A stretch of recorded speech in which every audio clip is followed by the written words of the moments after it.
جی، جیسا کہ پچھلی ویڈیو میں ہم نے بات کیا تھا کہ اب کہ اگلی ویڈیو میں ہم بات کریں گے، پچھلی جو فرسٹ ویڈیو تھی اس میں ہم نے بات کی اور اس میں ہم نے بتایا کہ قدیم انسانوں کے سوالات کیا تھے، لیمیترے کا جو بگ بینگ کا کانسیپٹ تھا وہ کیا تھا، ہبل کی دریافت کیسے ہوئی، نو باؤنڈری ماڈل جو ہاکنگ کا تھا اس کے اوپر اب ہم نے بات کی. تو یہ سب سائنسی نظریات پر ہم نے جو بات کی جو ایک دوسرے سے مختلف ہیں، لیکن ان سب باتیں جو ہم نے پہلے کی ان کا تعلق ایک ہی سوال سے کہ کائنات کس نے بنائی. تو ہم اسی پہ اب دوسری ویڈیو میں بات کرتے ہیں. ہمارا مقصد سبسکرپشن یا مانیٹائزیشن یا پیسے کمانا یا فالو اور لائک نہیں ہے. آپ چاہیں تو پسند کریں، نہیں چاہیں تو آپ کمنٹ دے سکتے ہیں اور اس پر ڈفرینس آف اوپینین ہوتا ہے. اگین ہماری یہ جو ویڈیوز ہیں یہ کسی بھی ریلیجن کے اگینسٹ نہیں ہے، یہ سائنس کی ایک تحقیق ہے اور ہم نے اس کو مذہب کی باؤنڈری میں رہ کر بات کی. اب یہ بات کرتے ہیں کہ اسٹیفن ہاکنگ نے جب اپنی کتاب 2010 میں دی گرینڈ ڈیزائن میں جو شائع کی تو دنیا بھر میں ہلچل مچ گئی. اس نے کہا کہ because there is a law such as gravity the universe can and will create itself from nothing. اس نے کہا کیونکہ ایک قانون ہے تو ایک اس کو گریویٹیشنل جو کشش ثقل ہے اس کی بات کی، تو جو کائنات ہے وہ جو ہے اس کی وجہ سے کریٹ ہوتی ہے، چیزیں اپنی طرف اٹریکٹ کرتی ہیں پھر ریپیل کرتی ہیں اور اس طرح سے دنیا بنتی ہے. یہ ایک جملہ نہ صرف سائنس بلکہ فلسفے اور مذہب کے لیے ایک بڑا چیلنج تھا. اگر کائنات خود بخود وجود میں آ سکتی ہے تو پھر خالق کی کیا ضرورت باقی رہ جائے گی. اس پر جان لینوکس نے ایک جواب دیا. اس نے کہا کہ اس وقت جو یہ برطانیہ کی آکسفورڈ یونیورسٹی کے پروفیسر جان لینوکس تھے تو انہوں نے اس دعوے پر اعتراض اٹھایا. وہ ریاضی دان جو میتھمیٹیشین بھی تھے اور فلسفی بھی تھے، فلاسفر بھی تھے، اور ان کا کہنا تھا کہ ہاکنگ کے جملے میں ایک منطقی تضاد ہے، اللاجیکل، اس میں جو ہے کچھ ڈفرینس آف اوپینین ہے. لینوکس نے کہا کہ اگر کچھ یعنی کہ نتھنگ ہے تو اس میں لا آف فزکس کیسے موجود ہے؟ جب ہے ہی نتھنگ تو لا آف فزکس کہاں سے آ گیا؟ نتھنگ کا مطلب کچھ بھی نہیں. تو نتھنگ کا مطلب ہے اگر تو پھر تو کچھ نہیں ہے، تو نہ وقت ہے، نہ خلا ہے، نہ قوانین، تو پھر یہ گریوٹی وہاں کیسے موجود ہو سکتی؟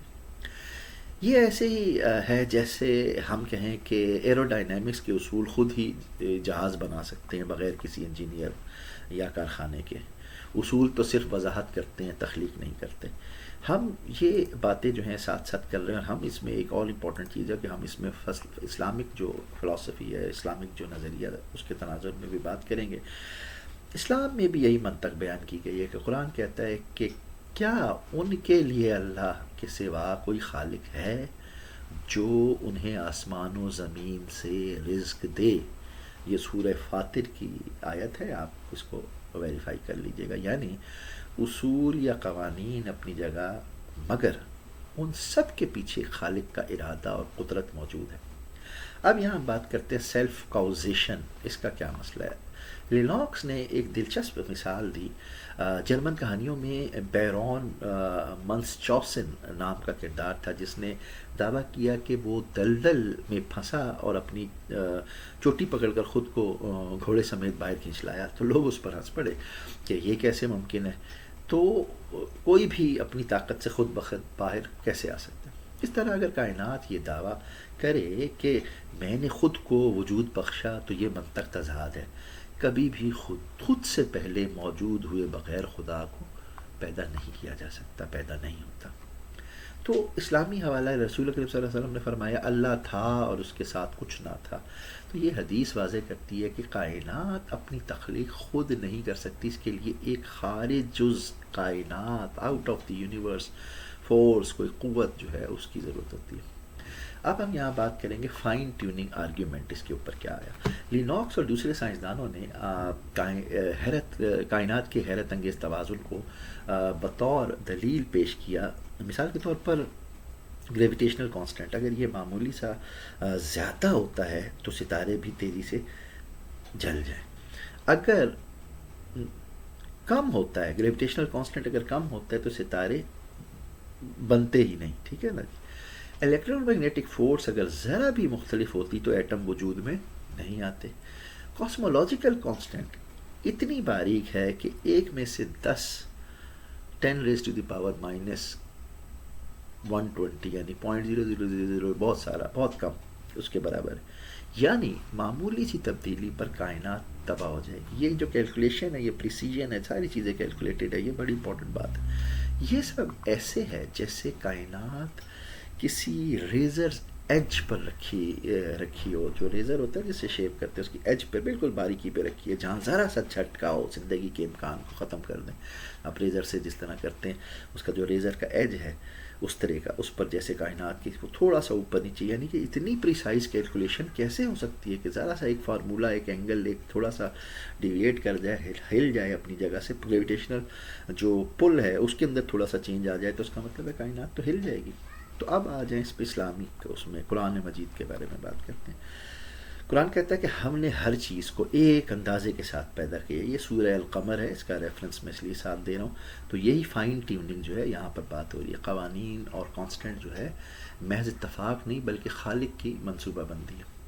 اب اس پر سائنسدانوں کی رائے کیا ہے، کیونکہ میں پرسپیکٹیو دیکھے ساتھ ساتھ ریلیجن کا اور سائنٹسٹ کا دیتا جا رہا ہوں.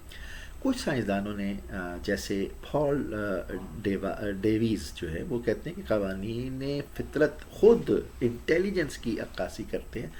راجر پینروز نے کہا کہ کائنات کی یہ ترتیب محض اتفاق نہیں ہو سکتی، جو ہے وہ اتفاق نہیں ہو سکتی.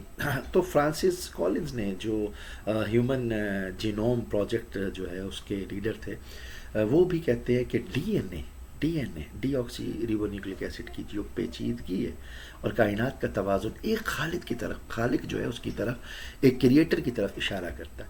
اب اس کا اسلامک استدلال کیا ہے؟ اسلامی فلسفہ بھی یہی کہتا ہے کہ ہم نے زمین اور آسمان کو کھیل کے طور پر پیدا نہیں کیا. یہ سورہ انبیاء کا میں حوالہ دے رہا ہوں یہاں پر.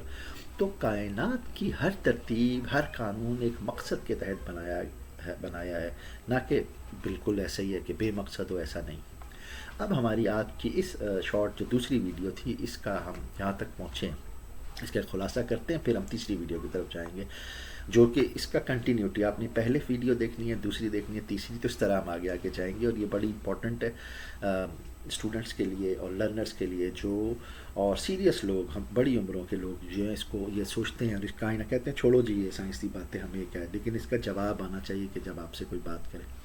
تو اس والی ویڈیو کے حصے میں ہم نے دیکھا کہ ہاکنگ نے کہا کائنات خود کو قوانین کے ذریعے بنا سکتی. دوسری بات جان لینوکس کی بات کی، اس نے اعتراض کیا کہ قوانین بغیر خالق کے کچھ نہیں کر سکتے.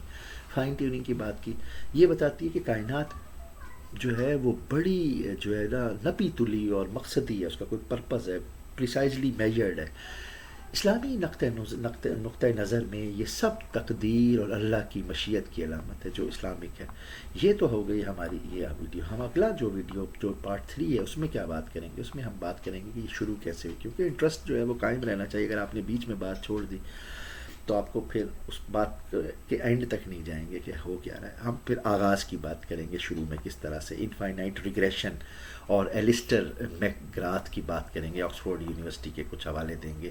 پھر اسپائنوزا کی بات کریں گے، ہم اسپائنوزا اور آئنسٹائن کی بات کریں گے، اس پہ اسلامک ریئیکشن کیا ہے. سائیکالوجی آف گاڈ کارل جنگ کی جو بات ہے وہ کریں گے، اسلامک اس پہ کیا باتیں ہیں. نیچرلزم اور ملٹائی ورس کی بات کریں گے، اسلامک اس پہ کانسیپٹ کیا ہے.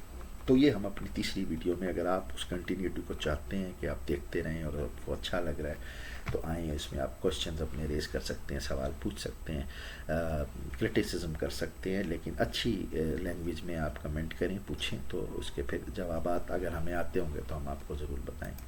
بہت شکریہ. اب آپ تھرڈ ویڈیو دیکھیے.